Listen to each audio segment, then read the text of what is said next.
নমস্কাৰ বন্ধু আৰু বান্ধৱীসকল, আজিৰ এই ভিডিঅ'টোৰ জৰিয়তে আপোনালোকৰ লগত আলোচনা কৰিম।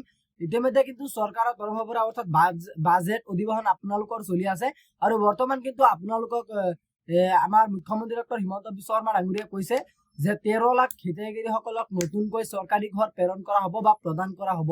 এতিয়া বৰ্তমান কিন্তু আপোনালোকে যিসকল হিতাধিকাৰীয়ে 2025 চনৰ মাৰ্চ মাহত জিঅ' টেগিং সম্পন্ন কৰিছিলে, তাৰ পিছত আপোনালোকে ই-কেৱাইচি সম্পন্ন কৰিছিলে, তো সেইসকল হিতাধিকাৰীসকলৰ কাৰণে কিন্তু এটা ভাল খবৰ। ইতিমধ্যে কিন্তু আপোনালোকৰ যিটো ই-কেৱাইচি লিষ্ট, সেই লিষ্টখন কিন্তু আপোনালোকৰ ওলাই পৰিছে আৰু এই লিষ্টখনত নাম থকা প্ৰত্যেকজন হিতাধিকাৰীয়ে কিন্তু আপোনালোকে এই 2026 চনৰ ভিতৰতে আপোনালোকে ঘৰখন লাভ কৰিবলৈ সক্ষম হ'ব। আৰু আপোনালোকে কিমান টকা বাজেটৰ ঘৰ পাব, কেনেকুৱা ডিজাইনৰ ঘৰ পাব, এইটো কিন্তু অলৰেডি ভিডিঅ'টো বনোৱা আছে। গতিকে আপোনালোকে ভিডিঅ'ৰ ডেছক্ৰিপশ্যনত চাব বা আপোনালোকে ছেকেণ্ড নম্বৰ অৰ্থাৎ 2 নম্বৰত আপোনালোকে ভিডিঅ'টো চাব, যে আপোনালোকে সেই ভিডিঅ'টোত গোটেইখিনি কিন্তু ষ্টেপ বাই ষ্টেপ দিয়া হৈ আছে। কিমান টকা বাজেটৰ ঘৰ হ'ব, কেনেকুৱা ডিজাইনৰ ঘৰ হ'ব, গোটেইখিনি কিন্তু ষ্টেপ বাই ষ্টেপ মই দেখুৱাই দিছো।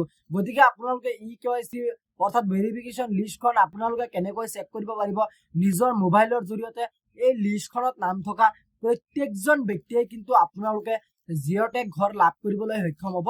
এতিয়া বলক আমি ভিডিঅ'টো আৰম্ভ কৰো আৰু আপোনালোকক দেখুৱাই দিওঁ যে আপোনালোকে ভেৰিফাই লিষ্টখন কেনেকৈ চেক কৰিব পাৰিব।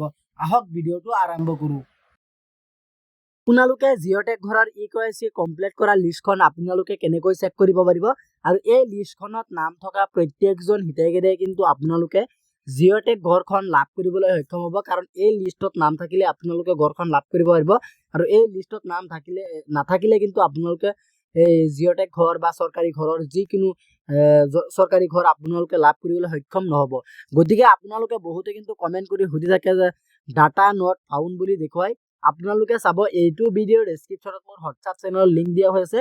আপোনালোকে সকলোৱে গৈ পিনে মোৰ হোৱাটছআপ চেনেলত জইন হ'ব, আৰু হোৱাটছআপ চেনেলত যিটো লিংক দিয়া থাকিব সেই লিংকত ক্লিক কৰি আপোনালোকে যাব পাৰিব, বা এইটো ভিডিঅ'ৰ ডেছক্ৰিপশ্যনত যিটো ৱেবছাইটৰ লিংকটো দি দিম সেইটোত আপোনালোকে ক্লিক কৰি চাব। যদি সেইটোত হৈ যায় তেনেহ'লে কিন্তু আপোনালোকে হোৱাটছআপ চেনেলত আপোনালোকে নগ'লেও হ'ব, আৰু যদি আপোনালোকে সেই লিংকত আপোনালোকে ক্লিক কৰি ক'তো যাব নোৱাৰে তেনেকুৱা ক্ষেত্ৰত কিন্তু আপোনালোকে হোৱাটছআপ চেনেলত চাব, মোৰ লিংকটো দিয়া হৈ আছে, এইটো ৱেবছাইটৰ লিংকটো দিয়া হৈ আছে। ডাইৰেক্টলি কিন্তু আপোনালোকে তাতে ক্লিক কৰি কিন্তু এইটো পেজলৈ আহিব পাৰিব। এইটো পেজলৈ অহাৰ লগে লগে কিন্তু আপোনালোকৰ সন্মুখত চাব ABCD আখৰে বহুতখিনি অপশ্যন আপোনালোকৰ ইয়াত দিয়া হৈ আছে। গতিকে আপোনালোকে একেবাৰে তলফালে স্ক্ৰল ডাউন কৰিব, H নম্বৰত যাব, আৰু H নম্বৰত যোৱাৰ পাছতে আপোনালোকে ইয়াতে চেক কৰিব পাৰিব যে ইয়াত লিখা আছে আপোনালোকৰ বেনিফিচিয়াৰী ডিটেইলছ ফৰ ভেৰিফিকেশ্যন, অৰ্থাৎ যিসকলৰ ভেৰিফিকেশ্যনটো কমপ্লিট কৰা আছিলে, তো সেইসকলৰ লিষ্টখন কিন্তু ইতিমধ্যে আপোনালোকৰ ওলাই পৰিছে। ইতিমধ্যে নহয়, যোৱা কেইদিনমান আগতে ওলাইছে। গতিকে এই লিষ্টখনত নাম থকা প্ৰত্যেকজন হিতাধিকাৰীয়ে কিন্তু আপোনালোকে ঘৰখন লাভ কৰিবলৈ সক্ষম হ'ব। তো প্ৰথমতে আপোনালোকে ষ্টেটখন চিলেক্ট কৰি ল'ব, তাৰপিছত আপোনালোকৰ ডিষ্ট্ৰিক্ট যিটো আছে, মই আজি শিৱসাগৰ ডিষ্ট্ৰিক্টখন চিলেক্ট কৰি লৈছোঁ। আপোনালোকে আপোনালোকৰ নিজৰ ডিষ্ট্ৰিক্টখন চিলেক্ট কৰি ল'ব। তাৰপিছত কিন্তু আপোনালোকে ইয়াত চাব যে আপোনালোকৰ যিটো সেই ব্লকখন আছে, ব্লকখন মই আমগুৰি বুলি চিলেক্ট কৰি লৈছোঁ।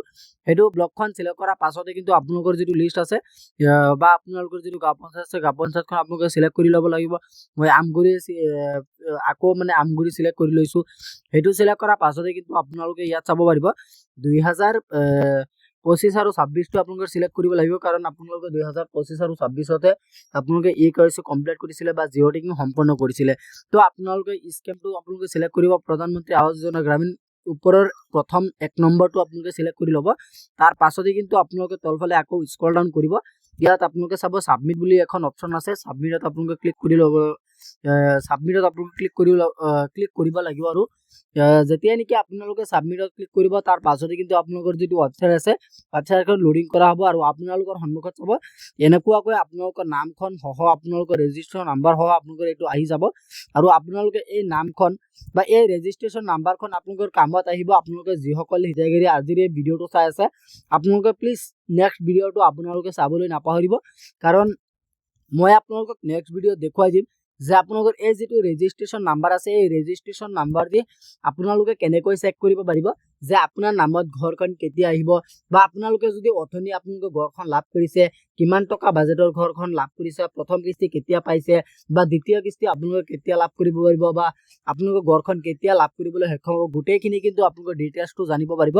তো আপোনাৰ নামটো আপোনালোকে ইয়াতে চিলেক্ট কৰি ল'ব, আৰু এই নামটো আপোনালোকৰ নামটোৰ চিধা চিধি আপোনালোকে ইয়াত চাব যে আপোনালোকৰ ফাদাৰ্ছ নেমটো আপোনালোকে আপোনাৰ নামৰ লগত আপোনালোকৰ ফাদাৰ নেমটো আপোনালোকে মিলাব মিলাৰ পাছতে আপোনালোকৰ এইটো ৰেজিষ্ট্ৰেশ্যন নাম্বাৰ হ'ব তো আপোনালোকে নিশ্চয় গমেই পাইছে আৰু নেক্সট ভিডিঅ'ত কিন্তু আমি এইটোৱে জানিম যে আপোনালোকে এই ৰেজিষ্ট্ৰেশ্যন নাম্বাৰ দি আপোনালোকে কেনেকৈ চেক কৰিব পাৰিব যে আপুনি কেতিয়া ঘৰখন লাভ কৰিব পাৰিব কিমান টকা বাজেটৰ ঘৰখন লাভ কৰিব পাৰিব গোটেইখিনি আপোনালোকে ডিটেইলছত জানিব পাৰিব এই ৰেজিষ্ট্ৰেশ্যন নাম্বাৰ দি গতিকে আপোনালোকে ৰেজিষ্ট্ৰেশ্যন নাম্বাৰখন আপোনালোকে ভালদৰে হাততে ৰাখিব গতিকে আজি ইমানখিনি আছিলে আপোনালোকক দিবলগীয়া ইনফৰমেশ্যন আশা কৰিছোঁ ভিডিঅ'টো চাই ভাল পালে যদি ভিডিঅ'টো চাই ভাল পালে তেন্তে ভিডিঅ'টো এটা লাইক কৰি দিব আৰু আপুনি যদি আমাৰ চেনেলত নতুন আছে প্লিজ আপুনি আমাৰ চেনেলটো ছাবস্ক্ৰাইব কৰিবলৈ নাপাহৰিব ধন্যবাদ থাকিল সকলোলৈ জয় আই অসম।